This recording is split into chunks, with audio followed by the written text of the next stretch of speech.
नमस्कार, DCP news Uttarakhand में आप सभी का पुनः स्वागत है। मैं आपके साथ दीवान नौटियाल और खास खबर में आज बात करेंगे एक ऐसी समिति को लेकर जो समिति उस क्षेत्र की विलुप्त होती हुई संस्कृति के संवर्धन की दिशा में प्रत्येक वर्ष उस क्षेत्र के ही अंतर्गत सांस्कृतिक समारोह का आयोजन करती रही है। अक्सर आपने विभिन्न समितियों के द्वारा क्रीड़ा एवं खेलकूद प्रतियोगिता के साथ सांस्कृतिक कार्यक्रम देखे होंगे। संस्कृति को प्रोत्साहित करने की दिशा में वो बहुत सारे प्रयास होते रहे, लेकिन एक ऐसी समिति है जिसमें स्वयं वो संस्कृति के ध्वजवाहक मौजूद है, जिनके माध्यम से उस जनजातीय क्षेत्र की संस्कृति बची हुई। लेकिन समय के साथ जनजातीय क्षेत्र की संस्कृति विलुप्त होती जा रही है और उस विलुप्ति को प्रोत्साहित करने के लिए, वापस उस घर के आंगन से जिंदा करने के लिए जौनसार बावर लोक सांस्कृतिक संवर्धन समिति एक ऐसी समिति है जो निरंतर जनजातीय क्षेत्र जौनसार बावर के भीतर ही प्रत्येक वर्ष सांस्कृतिक कार्यक्रम का आयोजन करती है। विगत वर्ष में जहां उस समिति के द्वारा क्वासी में एक सांस्कृतिक कार्यक्रम आयोजित किया गया था, हमने उसको भी टेलीकास्ट किया था। उसी क्रम में इस वर्ष उसी जौनसार बावर सांस्कृतिक संवर्धन समिति के द्वारा जौनसार बावर का कहीं केंद्र बिंदु या फिर पहाड़ों का राजा चक्राता कहीं चक्रोता में ये सांस्कृतिक कार्यक्रम आयोजित किया गया। समिति के अध्यक्ष राजेंद्र बिष्ट का मानना है कि यदि हमें जौनसार बावर जनजातीय क्षेत्र के आंगन से जो संस्कृति विलुप्त हो रही है, उस संस्कृति को पुनः जिंदा करना है तो कहीं ना कहीं हमें प्रयास भी उसी स्तर पर करने होंगे। अक्सर जनजातीय क्षेत्र से बाहर विभिन्न सांस्कृतिक कार्यक्रम होते रहे और ये सराहनीय भी, इस बात से कोई आपत्ति नहीं है, लेकिन इसके साथ साथ यदि उन संस्कृति को संवर्धन करने की दिशा में उसी जौनसार बावर के भीतर भी प्रत्येक वर्ष प्रयास किए जाएं तो शायद हम विलुप्त होती उस संस्कृति को ज्यादा बेहतर तरीके से वापस ला सकेंगे। आगे खबर विस्तार से। चक्राता में जौनसार बावर सांस्कृतिक संवर्धन समिति के द्वारा 2 दिवसीय सम्मान समारोह में सांस्कृतिक कार्यक्रम का समापन बड़ी धूमधाम के साथ किया गया। प्रथम दिन जहां मुख्य अतिथि के रूप में निवर्तमान प्रधान नराया श्रीचंद तोमर, कैंटोनमेंट बोर्ड के सीईओ आरएन मंडल, गवर्नमेंट कॉन्ट्रैक्टर पंकज जैन, व्यापार मंडल के अध्यक्ष केसर सिंह चौहान मुख्य अतिथि के तौर पर मौजूद रहे। तो इनके अतिरिक्त गवर्नमेंट कॉन्ट्रैक्टर अमित प्रकाश जोशी, नरेश रावत, बॉबी प्रधान, युद्धवीर तोमर, डॉक्टर नंदलाल भारती भी इस अंतिम दिन कार्यक्रम में मौजूद रहे। वहीं समिति के द्वारा गीतकार को सम्मानित भी किया गया, जिसमें श्याम सिंह चौहान, गोपाल दीनदयाल, संजय तोमर। समिति द्वारा मुख्य अतिथियों का फूल मालाओं और ढोल दमाओं के साथ जोरदार स्वागत किया गया। इसके साथ ही कार्यक्रम के दूसरे और अंतिम दिन जहां मुख्य अतिथि के तौर पर जिला पंचायत अध्यक्ष मधु चौहान, कालसी मंडल अध्यक्ष मठोर सिंह चौहान, समाज सेवी डॉक्टर पूजा गौड़, कॉन्ट्रैक्टर अमित प्रकाश जोशी, नरेश रावत, बॉबी प्रधान, युद्धवीर तोमर, डॉक्टर नंदलाल भारती, श्याम सिंह चौहान, गोपाल दीनदयाल, संजय तोमर, समिति द्वारा मुख्य अतिथियों को फूल मालाओं से ढोल दमाओं के साथ जोरदार स्वागत किया गया और समिति के अध्यक्ष राजेंद्र बिष्ट के द्वारा सम्मानित किया गया। इस समिति के अध्यक्ष राजेंद्र बिष्ट, उपाध्यक्ष दिनेश भट्ट, कोषाध्यक्ष किशन सिंह चौहान, सचिव अमर सिंह चौहान, मीडिया प्रभारी संगठन मंत्री प्रीतम भारती, सह सचिव सचिन वर्मा, समिति के सदस्य व लोक गायक नरेश बादशाह, सुरेंद्र भारती, केसर खन्ना, लच्छीराम, महेंद्र डिमरी, दिनेश चौहान, दिनेश खन्ना, सुरेंद्र वर्मा, युवा लोक गायक अमर सिंह चौहान, रेखा खन्ना, अत्तर शाह, धर्मेंद्र परमार, नाटिंग किंग महावीर चौहान, गुलाब भारती, निकेश शर्मा, विकास कुमार, सीताराम चौहान के साथ ही जौनसार बावर सांस्कृतिक संवर्धन समिति के तमाम लोक कलाकारों ने अपनी मनमोहक प्रस्तुतियों के साथ यहाँ प्रतिभाग किया।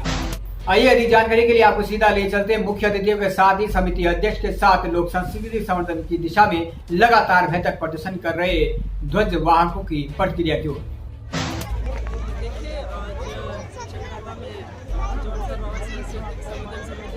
सांस्कृतिक कार्यक्रम और सम्मान समारोह यहाँ पे आयोजित किया जा रहा है। मुझे समिति की तरफ से यहाँ पे आने का आमंत्रण मिला था और मुझे खुशी है कि मेरे को यहाँ पे आने का मौका भी मिला है। समिति ने मुझे इनवाइट किया था। इतना ज़रूर कहना चाहूँगी कि आज समय के साथ साथ, क्योंकि गाँव से पलायन वगैरह काफ़ी हो चुका है, लेकिन खुशी है इस बात की कि सांस्कृतिक संवर्धन समिति हमारी जो जौनसार की जो हमारे रीति रिवाज है, हमारे जो गीत संगीत है, हमारी जो संस्कृति है, उसको बचाने के लिए यहाँ पे काम कर रही है। और मुझे भी लगता है कि एक जनप्रतिनिधि होने के नाते हमारा भी कुछ फर्ज है और इसी जब समिति ने मुझे यहाँ पे बुलाया तो मैंने उनका आमंत्रण को स्वीकार करा और यहाँ पे जब मैं आई तो बहुत जितने भी कलाकार यहाँ पे आए सभी उनका कलाकार सभी के कार्यक्रम भी बहुत अच्छे रहे और मैं समिति के लिए आगे भी सहयोग की अपेक्षा इनसे रखती हूँ और आगे भी इस तरीके से लोग इसी तरीके से संस्कृति के अपने समर्थन के लिए काम करते रहेंगे, ऐसी मेरी इच्छा है। और मैं समझती हूँ कि एक जनप्रतिनिधि होने के नाते, इस क्षेत्र की बेटी बहू होने के नाते मेरा जिस तरह का इनके लिए सहयोग चाहिए होगा मैं इनके लिए सहयोग के लिए भी सदैव तैयार। जी, सबसे पहले तो मैं डीसीपी न्यूज़ का पूरे समिति की ओर से धन्यवाद करता हूँ कि हर समय जब भी हम कहीं कार्यक्रम करते हैं तो डीसीपी न्यूज़ हमारे साथ कंधा से कंधा मिलाकर खड़ी हो जाती है और हमें आगे बढ़ाने का काम करती है। उसके पश्चात रही बात कार्यक्रम की, देखिए हमारा जौनसार बावर सांस्कृतिक संवर्धन समिति का एक फैसला है कि अभी हमने कुआसी में माघ मेला किया।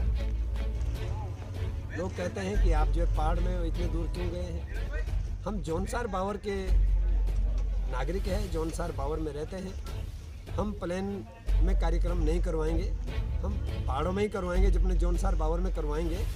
चाहे वहाँ 2 आदमी हो या 10,000 आदमी हो, हमें उससे कोई फ़र्क नहीं पड़ता है कि अगर हमारे उसमें भीड़ नहीं जुटेगी, हमें उससे कोई फ़र्क नहीं पड़ता है। हमको अपनी जौनसार बावर की जो संस्कृति है और जो लोग हमारे लोग कलाकार अभी गांव तक सीमित है, हम उन लोगों को मंच देने का काम करते हैं, उनको आगे लाने का काम करते हैं, चाहे उसमें लोक गायक हो या लोक गायिका हो। ऐसा हमारा समिति का कहना है, हमारे समिति का निर्णय है। और अगला जो हमारा कार्यक्रम होगा उसके लिए हमारी समिति बैठेगी, कब हमको करना है, किस मौसम पे करना है, ये समिति का साथ जब सब निर्णय होगा तो हम आगे के बारे में फिर पता। सबसे पहले तो मैं जौनसार बावर संस्कृति संवर्धन समिति का धन्यवाद देना चाहूँगी, राजेंद्र जी का धन्यवाद देना चाहूँगी कि इन्होंने मुझे इस काबिल समझा और ये मौका दिया कि मैं इस संस्कृति में शामिल हो पाऊँ। और ये बहुत ही अच्छा, बहुत ही नेक काम है कि अपने क्षेत्र के बारे में सोचना, अपनी संस्कृति के बारे में सोचना, अपने जो लोक गायिका है, गीत है, उनके बारे में सोचना। तो इन्होंने इतना उम्दा कार्यक्रम यहाँ पे रखा और अपनी संस्कृति को बचाने का ये जो प्रयास कर रहे हैं, ये भी कहीं एक समाज सेवा ही है, उससे कम नहीं है। तो मैं सभी लोगों को ये संदेश देना चाहूँगी कि आप ज़्यादा से ज़्यादा इनके साथ जुड़े और भी आगे भी जब कार्यक्रम हो तो देखिए इन्होंने पहाड़ को चुना है, नीचे भी चुन सकते थे, बहुत सारे कार्यक्रम नीचे होते हैं। तो इन्होंने जिस सोच के साथ इस कार्यक्रम को चुना है और यहाँ पे रखा है, तो अगली बार हो सके तो यहाँ या त्यूनी में कार्यक्रम हो, तो जब लोग इकट्ठा होंगे तभी तो इनका भी मनोबल बढ़ेगा। तो मैं लोगों से ये अनुरोध करूँगी कि अपनी संस्कृति को बचाने के लिए जो संस्कृति से इस तरह के कार्यक्रम हैं उससे ज़रूर जुड़ें और इनका सहयोग करें। सर, मैं डीसीपी न्यूज़ के माध्यम से एक ही बात कहना चाहती हूँ कि हमारी जौनसार की संस्कृति को लुप्त ना करें, क्योंकि अगर हमारी संस्कृति लुप्त हो गई तो जौनसार में कुछ भी नहीं है। क्योंकि हमारी संस्कृति देश विदेश तक विख्यात है, देश विदेशों में हमारे गीत संगीत गूंजते हैं। आज की खास खबर में फिलहाल इतना ही। आज के लिए बने रहिए डीसीपी न्यूज़ के साथ, तब तक के लिए हमें दीजिएगा इजाजत। नमस्कार।